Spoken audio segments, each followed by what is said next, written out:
Escúchame, dijo el demonio, apoyando la mano en mi cabeza. La región de que hablo es una lúgubre región en Libia, a orillas del río Zaire, y allá no hay paz ni silencio. El agua del río están teñidas de un matiz azafranado y enfermizo, y no fluyen hacia el mar, sino que palpitan por siempre bajo el ojo purpúreo del sol, con un movimiento tumultuoso y convulsivo. A lo largo de muchas millas, a ambos lados del legamoso lecho del río, se tiende un pálido desierto de gigantescos nenúfares.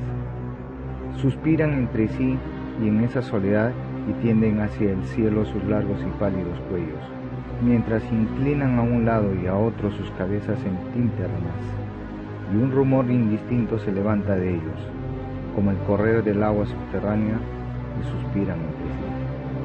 Pero su reino tiene un límite, el límite de la oscura, horrible y majestuosa floresta. Allí, como las olas de las Hébridas, la maleza se agita continuamente, pero ningún viento surca el cielo, y los altos árboles primitivos oscilan eternamente de un lado a otro con un potente resonar, y sus altas copas se filtran, gota a gota, rocíos eternos, y en sus raíces se retuercen, en un inquieto sueño, extrañas flores venenosas, y en lo alto, con un agudo sonido susurrante, las nubes grises corren por siempre hacia el oeste, hasta rodar en cataratas sobre las ígneas paredes del horizonte, pero ningún viento surca el cielo, y en las orillas del río Zaire no hay ni calma ni silencio. Era de noche y llovía, y al caer era lluvia, pero después de caída era sangre, y yo estaba en el marisma entre los altos nenúfares, y la lluvia caía en mi cabeza, y los nenúfares suspiraban entre sí en la solemnidad de su desolación. Y de repente levantóse la luna a través de la fina niebla espectral, y su color era carmesí, y mis ojos se posaron en una enorme roca gris que se alzaba a la orilla del río, iluminada por la luz de la luna. Y la roca era gris, y espectral, y alta, y la roca era gris. En su faz había caracteres grabados en la piedra, y yo anduve por la marisma de los nenúfares hasta acercarme a la orilla, para leer los caracteres en la piedra, pero no pude descifrarlos. Y me volví a la marisma cuando la luna brilló con un ojo más intenso, y al volverme y mirar otra vez hacia la roca y los caracteres, vi que los caracteres decían desolación. Y miré hacia arriba, y en el alto de la roca había un hombre, y me oculté entre los nenúfares para observar lo que hacía aquel hombre. Y el hombre era alto y majestuoso, y se encontraba tapado desde los hombros a los pies con una toga de la antigua Roma,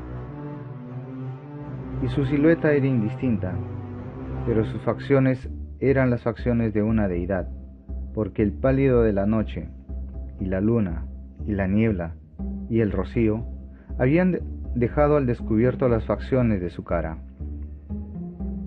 Y su frente era alta y pensativa, y sus ojos brillaban de preocupación, y en las escasas arrugas de sus mejillas leía las fábulas de la tristeza, del cansancio, del disgusto de la humanidad y el deseo de estar solo.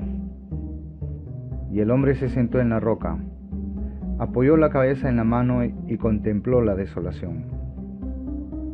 Miró los inquietos matorrales y los altos árboles primitivos, y más arriba el susurrante cielo y la luna carmesí. Y yo me mantuve al abrigo de los nenúfares, observando las acciones de aquel hombre. Y el hombre tembló en la soledad, pero la noche transcurría y él continuaba sentado en la roca. Y el hombre entretuvo su atención del cielo y miró hacia el melancólico río Zaire y las amarillas, siniestras aguas y las pálidas legiones de nenúfares. Y el hombre escuchó los suspiros de los nenúfares y el murmullo que nacía de ellos. Y yo me mantenía oculto y observaba las acciones de aquel hombre. Y el hombre tembló en la soledad. Pero la noche transcurría y él continuaba sentado en la roca.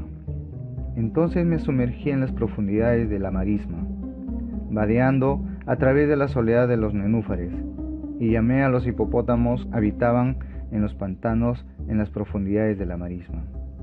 Y los hipopótamos oyeron mi llamada y vinieron con los behemoth al pie de la roca y rugieron sonora y terriblemente bajo la luna. Y yo me mantenía oculto y observaba las acciones de aquel hombre. Y el hombre tembló en la soledad, pero la noche transcurría y él continuaba sentado en la roca. Entonces maldije los elementos de la maldición del tumulto, y una espantosa tempestad se aglomeró en el cielo, donde antes no había viento, y el cielo se volvió lívido con la violencia de la tempestad, y la lluvia azotó la cabeza del hombre, y las aguas del río se desbordaron, y el río atormentado se cubría de espuma, y los nenúfares alzaban clamores, y la floresta se desmoronaba ante el viento, y rodaba el trueno, y caía el rayo, y la roca vacilaba en sus cimientos, y yo me mantenía oculto, y observaba las acciones de aquel hombre. Y el hombre tembló en la soledad, pero la noche transcurría, y él continuaba sentado. Entonces me encolericé y maldije, con la maldición del silencio, el río y los nenúfares, y el viento y la floresta, y el cielo y el trueno y los suspiros de los nenúfares. Y quedaron malditos y se cayeron. Y la luna cesó de trepar hacia el cielo, y el trueno murió. Y el rayo no tuvo ya luz, y las nubes se suspendieron inmóviles. Y las aguas bajaron a su nivel y se asentaron, y los árboles dejaron de balancearse. Y los nenúfares ya no suspiraron, y no se oyó más el murmullo que nacía de ellos, ni la menor sombra de sonido en todo el vasto desierto ilimitado.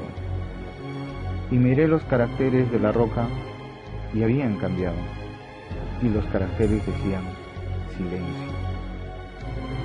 Y mis ojos cayeron sobre el rostro de aquel hombre, y su rostro estaba pálido, y violentamente alzó la cabeza que apoyaba en la mano, y poniéndose de pie en la roca, escuchó. Pero no se oía ninguna voz en todo el vasto desierto ilimitado, y los caracteres de la roca decían silencio. Y el hombre se estremeció, y desviando el rostro, huyó a toda carrera, al punto que terminé de verlo.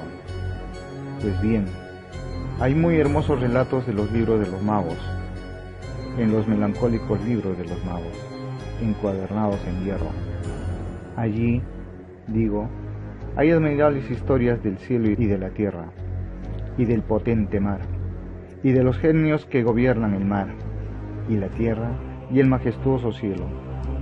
También había mucho saber en las palabras que pronunciaban las síbilas y santas. Santas cosas fueron oídas antaño por las sombrías hojas que temblaban alrededor de Dodona. Pero, tan cierto como que Alá vive, digo que la fábula que me contó el demonio, que se sentaba a mi lado a la sombra de la tumba, es la más asombrosa de todas. Y cuando el demonio concluyó su historia, se dejó desplomar en la cavidad de la tumba y rió. Y yo no pude reírme con él, y me maldijo porque no reía. Y el lince que eternamente habita en la tumba salió de ella y se tendió a los pies del demonio, y lo miró fijamente a la cara.